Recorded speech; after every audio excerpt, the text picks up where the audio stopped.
Hola, soy Jessie y esto es Leerme, donde cada palabra respira. Los 7 hábitos de la gente altamente efectiva. Segundo hábito. Empiece con un fin en mente. Principios de liderazgo personal. Lo que está delante de nosotros y lo que está detrás es poco importante comparado con lo que reside en nuestro interior. Oliver Wendell Holmes. Por favor, para leer las páginas que siguen, busque un lugar donde esté a solas y nadie lo interrumpa. Suprima todo de su mente, salvo lo que vaya leyendo y lo que yo le invitaré a hacer. Olvídese de su agenda, de su negocio, de su familia, de sus amigos. Dirija hacia mí toda su atención y abra su mente. Véase mentalmente asistiendo al funeral de un ser querido. Imagínese conduciendo su coche al velatorio o a la capilla, aparcando y saliendo. Mientras camina dentro del edificio, advierte las flores, la suave música de órgano. Ve los rostros de amigos y parientes. Siente la pena compartida de la pérdida y la alegría de haber conocido al difunto que irradia de las personas que se encuentran allí. Cuando llega al ataúd y mira adentro, de pronto queda cara a cara consigo mismo. Ese es su propio funeral, que tendrá lugar dentro de 3 años.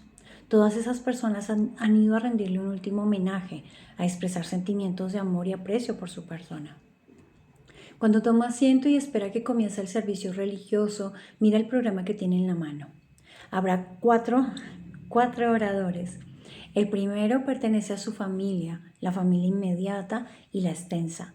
Hijos, hermanos y hermanas, sobrinos y sobrinas, tíos y tías, primos, abuelos, que han viajado desde distintos puntos del país. El segundo orador es uno de sus amigos, alguien que puede hablar de lo que usted era como persona. El tercer orador es un colega o compañero de trabajo. Y el cuarto proviene de su iglesia o de alguna organización comunitaria en la que usted ha servido. Ahora piense profundamente. ¿Qué es lo que le gustaría que uno de esos oradores dijera sobre usted y su vida? ¿Qué tipo de esposo o esposa, padre o madre le gustaría que reflejara sus palabras?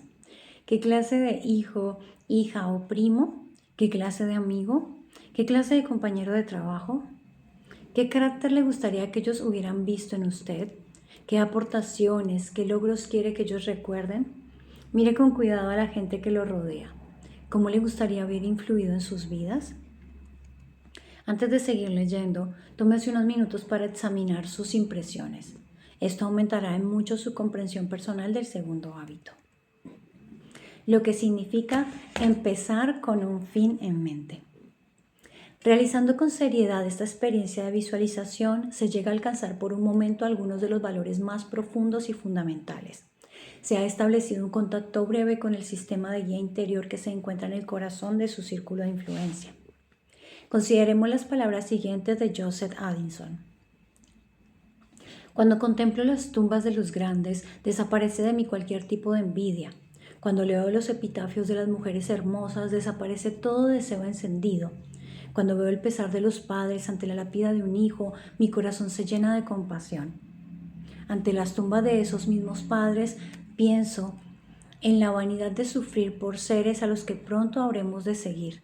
Cuando veo a reyes yaciendo junto a quienes los destronaron, cuando considero a espíritus ingeniosos rivales colocados de lado a lado, o al santo que dividió el mundo con sus protestas y disputas, reflexiono con tristeza y asombro sobre las pequeñas luchas, enfrentamientos y conflictos de la humanidad.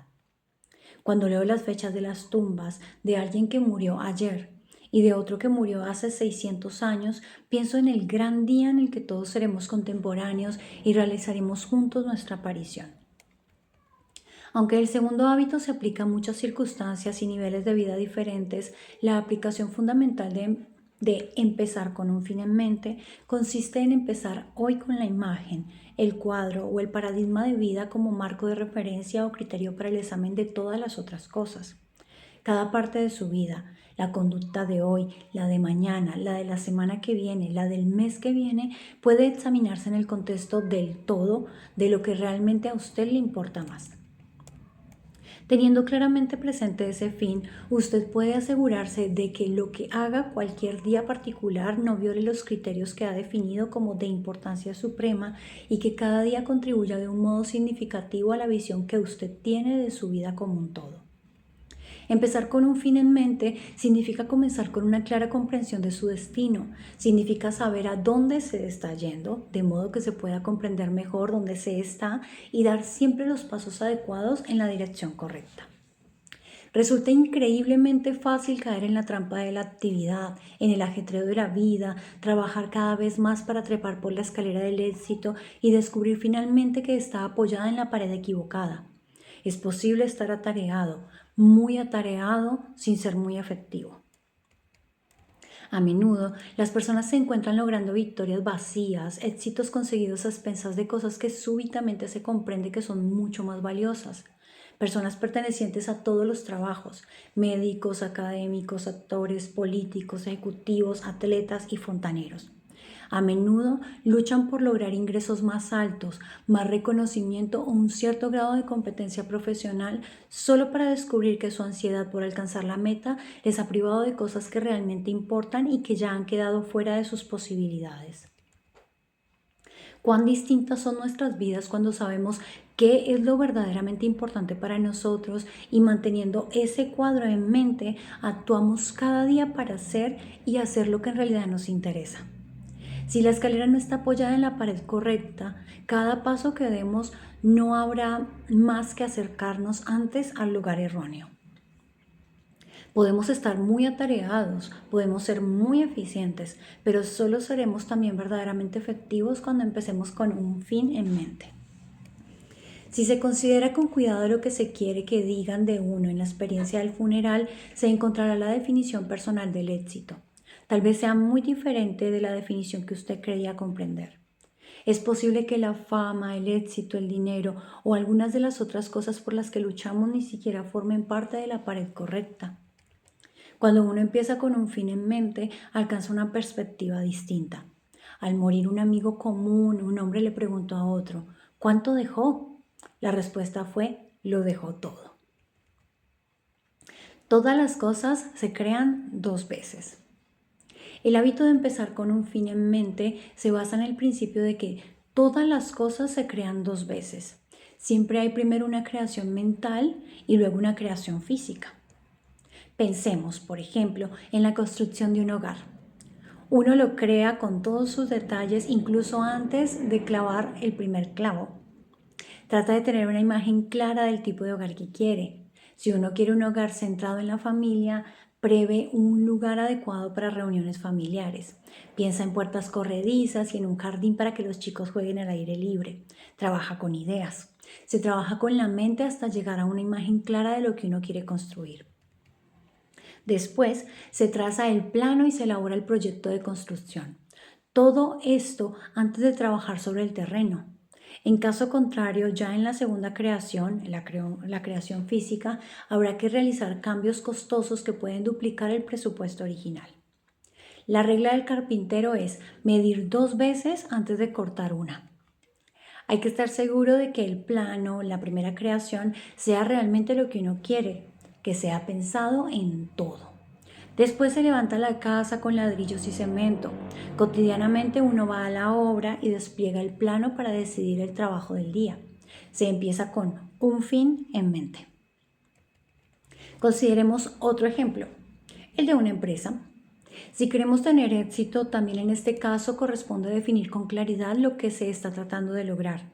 Uno piensa cuidadosamente en el producto o servicio que quiere proveer, fijándose un objetivo en el mercado y después organiza todos los elementos financieros, de investigación y desarrollo, las operaciones, las transacciones, el personal, los medios físicos, entre otros, para dar en el blanco. El grado con que uno empiece con un fin en mente determina a menudo si se puede o no crear una empresa de éxito. La mayor parte de los fracasos empresariales comienzan en la primera creación, con problemas tales como subcapitalización, una mala comprensión del mercado o la falta de un plan. Lo mismo vale con respecto a la paternidad. Si uno quiere educar hijos responsables, autodisciplinados, debe tener claramente presente ese fin cuando interactúa con ellos día tras día. No debe comportarse con los niños de un modo que pueda minar su autodisciplina o autoestima. En grados diversos, las personas aplican este principio en muchas áreas de la vida. Antes de emprender un viaje, fijamos nuestro destino y planificamos la mejor ruta. Antes de hacer un jardín, lo distribuimos mentalmente o tal vez en un papel. Se escriben los discursos antes de pronunciarlos. Se diseña la ropa antes de enhebrar la aguja. En la medida en que comprendamos el principio de las dos creaciones y aceptemos la responsabilidad de ambas, actuaremos dentro de los límites de nuestro círculo de influencia y lo ampliaremos. En la medida en que no operemos en armonía con este principio y nos hagamos cargo de la primera creación, reduciremos ese círculo. Por designio u omisión. Todas las cosas se crean dos veces, pero no todas las primeras creaciones responden a designios conscientes. En nuestras vidas personales, si no desarrollamos autoconciencia y no nos hacemos responsables de las primeras creaciones, estamos permitiendo por omisión que otras personas y las circunstancias que están fuera del círculo de influencia den forma a gran parte de nuestra vida. Vivimos reactivamente los guiones que han puesto en nuestras manos la familia, los compañeros, las agendas de otras personas, las presiones de las circunstancias, los guiones de años anteriores de nuestra educación, de nuestro condicionamiento.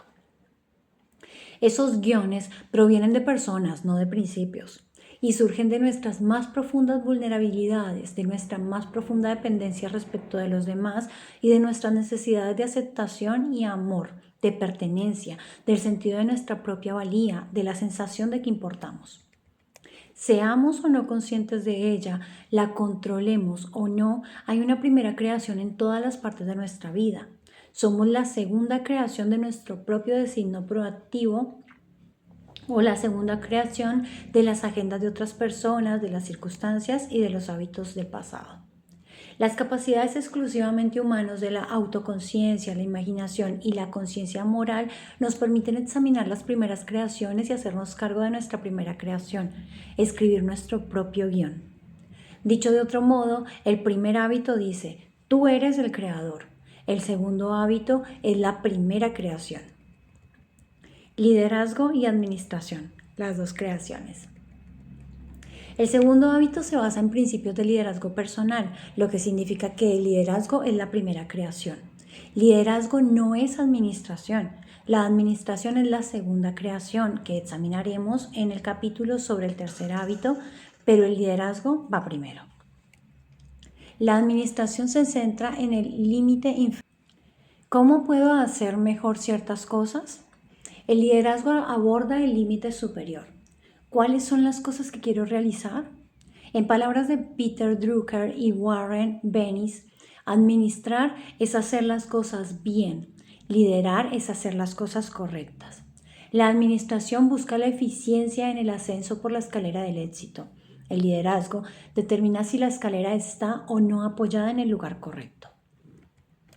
Se puede captar rápidamente la importante diferencia que existe entre ambos conceptos pensando en un grupo de productores que se abren camino en la selva con sus machetes. Son los productores los que resuelven los problemas, los que cortan la maleza y limpian el camino.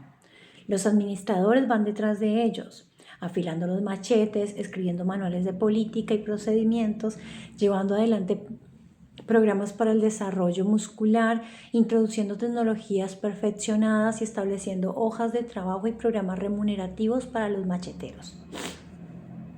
El líder es el que trepa el árbol más alto, supervisa toda la situación y grita ¡selva equivocada!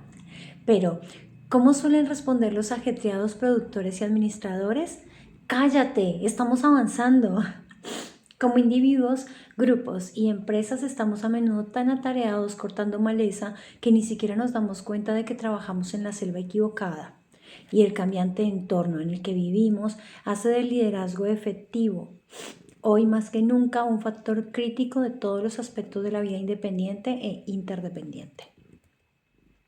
Tenemos mayor necesidad de una visión, una meta y una brújula, un conjunto de principios o instrucciones y menos necesidad de un mapa de ruta.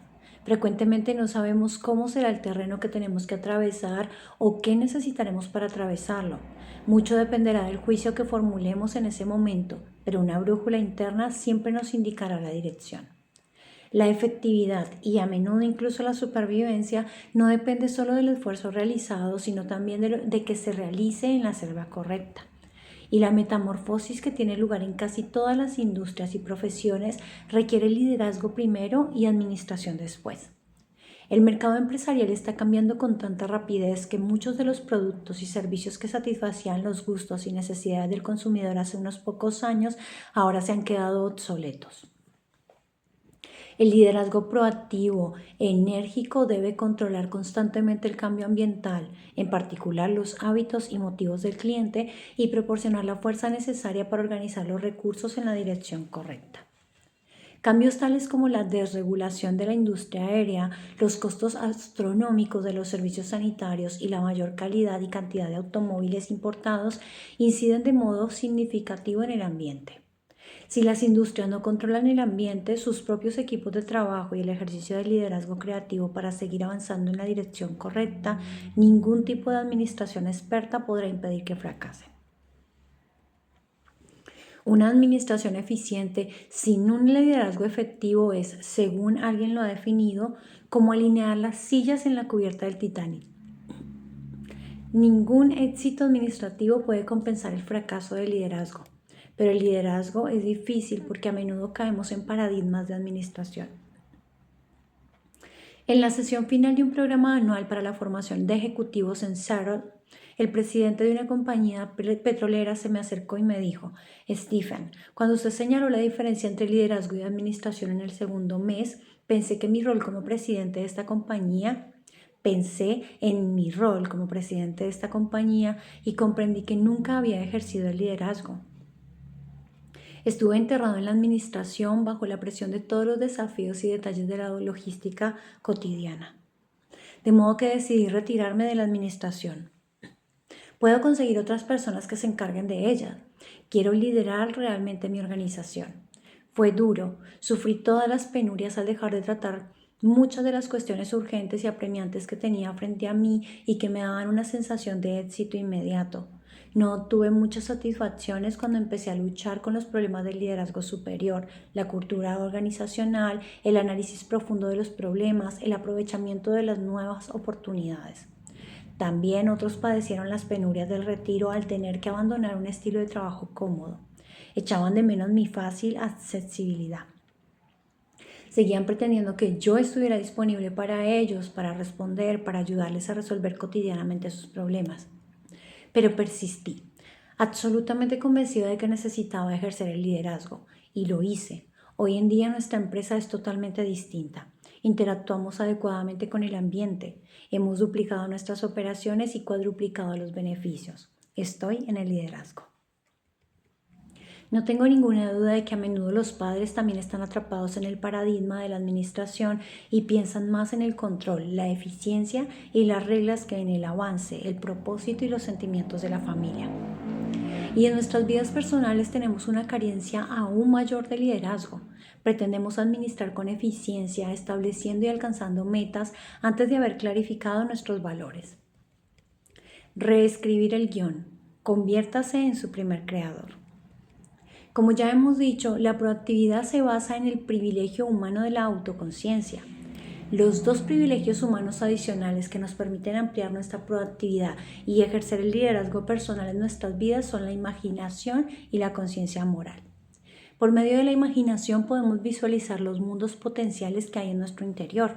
Por medio de la conciencia moral podemos entrar en contacto con leyes o principios universales, con nuestros talentos y formas de contribución particulares y con las directrices personales con las cuales podremos desarrollarlos más efectivamente. Junto con la autoconciencia, estas dos características humanas nos permiten escribir nuestro propio guión. Dado que ya vivimos con muchos guiones que nos han transmitido, el proceso de escribir nuestros propios guiones es en realidad un proceso de reescritura o cambios de paradigma, de cambio de algunos de los paradigmas básicos que ya tenemos. Cuando reconocemos los guiones inefectivos, los paradigmas incorrectos o incompletos que están en nuestro interior, podemos empezar a reescribir proactivamente nuestros guiones. Creo que una de las descripciones más inspiradoras de ese proceso de reescritura se encuentra en la autobiografía de Anwar el-Sadat, el expresidente de Egipto. Sadat había sido educado en el odio a Israel, inculcado mediante profundos guiones. En una oportunidad dijo por la televisión nacional: nunca estrecharé la mano con un israelí mientras ellos ocupen 1 centímetro del suelo árabe. Nunca, nunca, nunca. Y multitudes enormes de todo el país corearon: nunca, nunca, nunca. Con ese guión reunió la energía y unificó la voluntad de toda la nación. Aquel guión era muy independiente y nacionalista y despertó profundas emociones en el pueblo, pero era también muy tonto, y Sadat lo sabía. Aquel guión ignoraba la realidad de la situación peligrosa y sumamente interdependiente, de modo que Sadat lo reescribió. Aquel era un proceso que había aprendido de joven cuando estuvo encerrado en la celda de aislamiento 54 de la prisión central de El Cairo, como consecuencia de su participación en una conspiración contra el rey Farouk. Había aprendido a distanciarse respecto de su propia mente y examinarla para ver si los guiones eran adecuados y sensatos. Había aprendido a vaciar su mente y por medio de un profundo proceso personal de meditación, trabajar con sus propias escrituras, su propia forma de plegaria y reescribirse a sí mismo. Dice en su libro que casi lamentó tener que dejar la celda, porque fue allí donde comprendió que el verdadero éxito es el éxito que se obtiene con uno mismo. No consiste en tener cosas, sino en el autodominio, en la victoria sobre sí. Durante cierto periodo de la administración de Nasser, Sadat fue relegado a una posición de relativa insignificancia. Todos creían que estaba espiritualmente acabado, pero no era así. Estaba proyectando en su interior sus propias películas. No lo entendían. Él esperaba su momento. Cuando ese momento llegó, cuando se convirtió en presidente de Egipto y afrontó la realidad política, reescribió su guión respecto de Israel. Visitó la Knesset en Tel Aviv e inició uno de los movimientos hacia la paz más renovadores de la historia del mundo, una osada iniciativa que finalmente condujo a los acuerdos de Camp David.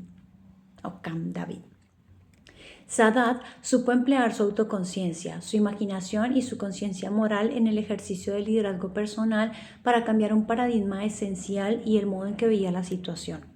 Trabajó en el centro de su círculo de influencia y a partir de esa reescritura, de ese cambio de paradigma, se generaron cambios de conducta y actitud que afectaron a millones de vidas en el círculo de preocupación.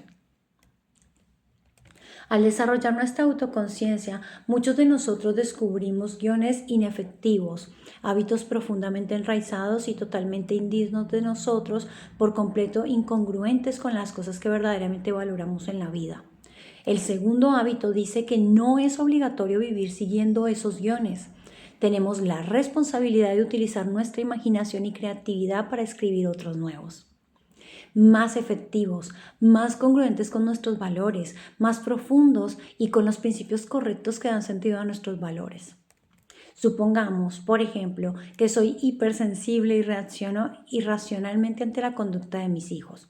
Supongamos que cada vez que empiezan a hacer algo que me parece que es inadecuado, siento de inmediato un nudo en la boca del estómago. Estoy frente a una muralla que tengo que escalar. Me preparo para la batalla. Mi objetivo no está en el desarrollo y la comprensión a largo plazo, sino en la conducta inmediata. Trato de ganar la batalla, no la guerra. Expongo públicamente mis municiones. Soy más grande, ocupo una posición de autoridad. Y grito o intimido, amenazo o castigo y gano. Allí estoy, victorioso entre los escombros de una relación rota, mientras mis hijos se someten exteriormente e interiormente se rebelan, reprimiendo sentimientos que más tarde surgirán de un modo aún peor. Ahora bien, en el funeral que visualizamos antes, si tuviera que hablar uno de mis hijos, me gustaría que su vida representara una victoria de la enseñanza, el adiestramiento y la disciplina con amor a lo largo de los años y no que estuviera constituida únicamente por cicatrices de las heridas recibidas con escaramuzas de arreglo transitorio. Querría que su corazón y su mente estuvieran llenos del grato recuerdo de momentos profundos y significativos que hubiéramos pasado juntos. Querría que me recordara como padre amante que compartió las alegrías y las penurias del crecimiento. Querría que pensara en las veces en que se acercó a mí contándome sus problemas y preocupaciones. Querría haber escuchado, amado y ayudado. Querría que supiera que no fui perfecto, pero que hice cuanto estuvo a mi alcance y que lo amé tal vez más que a nadie en el mundo. La razón por la cual deseo todo eso es que en mi más profundo interior valoro a mis hijos. Los amo, quiero ayudarlos, valoro mi rol como padre. Pero no siempre tengo esos valores a la vista. Estoy apresado en la densa red de las cosas tenues. Lo que más importa está enterrado bajo capas de problemas apremiantes, preocupaciones inmediatas y conductas exteriores. Y el modo en que interactúo cotidianamente con mis hijos tiene poco que ver con mis sentimientos profundos respecto de ellos. Como soy autoconsciente, como tengo imaginación y conciencia moral, puedo examinar mis valores más profundos, comprender que el guión con el que vivo no está en armonía con esos valores, que mi vida no es el producto de mi propio designio proactivo, sino el resultado de la primera creación que he dejado en manos de las circunstancias y de otras personas. Y puedo cambiar. Puedo vivir a partir de mi imaginación y no de mi memoria. Puedo relacionarme con mi potencial ilimitado en lugar de hacerlo con mi pasado limitador. Puedo convertirme en mi propio primer creador. Empezar con un fin en mente significa enfocar mi rol como padre y mis otros roles en la vida teniendo claros mis valores y mi orientación. Significa ser responsable de mi propia y primera creación, reescribir mis guiones de modo que los paradigmas de los que surgen mi conducta y mis actitudes sean congruentes con mis valores más profundos y estén en armonía con los principios correctos. También significa empezar cada día teniendo esos valores firmemente presentes. Entonces, cuando aparezcan los problemas, los desafíos, podré tomar mis decisiones basándome en esos valores. Puedo actuar con integridad. No me veo obligado a reaccionar ante las circunstancias guiado por emociones momentáneas. Puedo ser verdaderamente proactivo, verme impulsado por valores, porque mis valores ya están definidos. Un enunciado de la misión personal.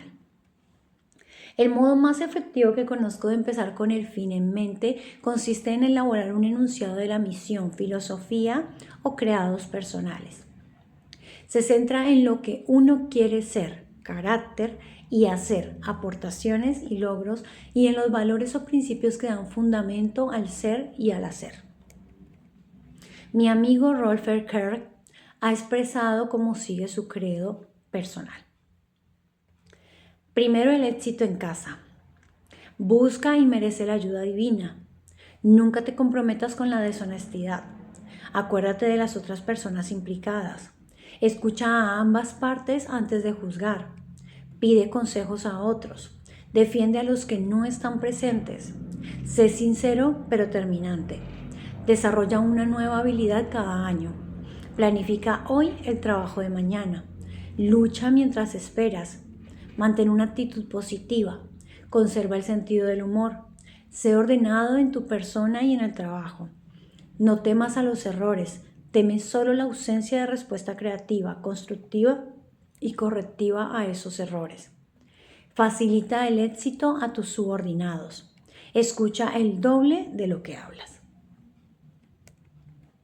Y por último, concentra todas tus habilidades y todos tus esfuerzos en la tarea que tienes entre manos sin preocuparte por tu próximo empleo o tu próxima promoción.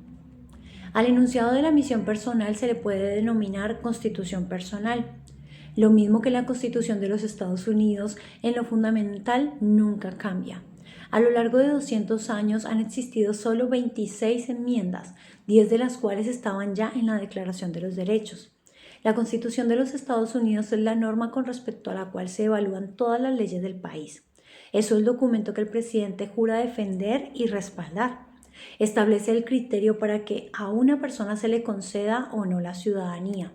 Es el cimiento y el punto de referencia que permite al pueblo sobrellevar traumas importantes como la guerra de secesión, Vietnam o el Watergate.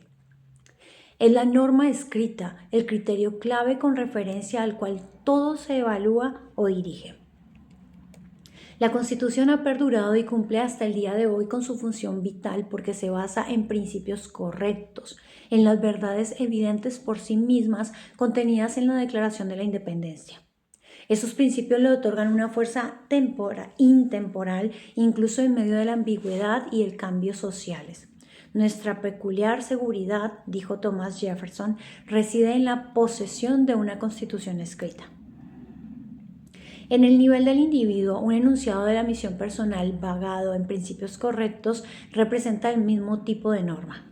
Se convierte en una constitución personal, en una base para tomar las decisiones importantes acerca de la orientación de la vida y también las decisiones cotidianas en medio de las circunstancias y emociones que nos afectan. Otorga a los individuos la misma fuerza intemporal en medio del cambio. Las personas no pueden vivir en el cambio si en su interior no persiste un núcleo invariable. La clave de la capacidad para cambiar es una idea constante de lo que uno es, de lo que persigue y de lo que valora. Con un enunciado de la misión podemos fluir al ritmo del cambio. No necesitamos preconcepciones o prejuicios. No necesitamos calcularlo todo en la vida, estereotipar o clasificar todo y a todos para modelar la realidad. Nuestro ambiente personal también está cambiando a ritmo acelerado. Ese cambio rápido es un clavo ardiendo en las manos de muchas personas que sienten que no pueden manejarlo, que no pueden afrontar con éxito la vida. Se vuelven reactivas y en lo esencial se rinden, confiando en que las cosas que les sucedan habrán de ser buenas. Pero esto no tiene por qué ser así. En los campos de concentración de los nazis, donde Viktor Frankl aprendió el principio de la proactividad, también aprendió la importancia de que la vida tenga finalidad y significado. La esencia de la logoterapia, la filosofía que más tarde desarrolló y enseñó, dice que muchas de las denominadas enfermedades mentales y emocionales son en realidad síntomas de una sensación subyacente de falta de significado o vacuidad. La logoterapia elimina esa vacuidad, ayudando al individuo a detectar su significado único, su misión en la vida. Cuando se ha adquirido ese sentido de misión, se posee la esencia de la propia proactividad. Estamos en posesión de los valores que dirigen nuestra vida, de la dirección básica en virtud de la cual establecemos nuestras metas a corto y largo plazo. Contamos con el poder de una constitución escrita basada en principios correctos, que permite evaluar efectivamente todas las decisiones concernientes al uso más efectivo del tiempo, del propio talento y la energía.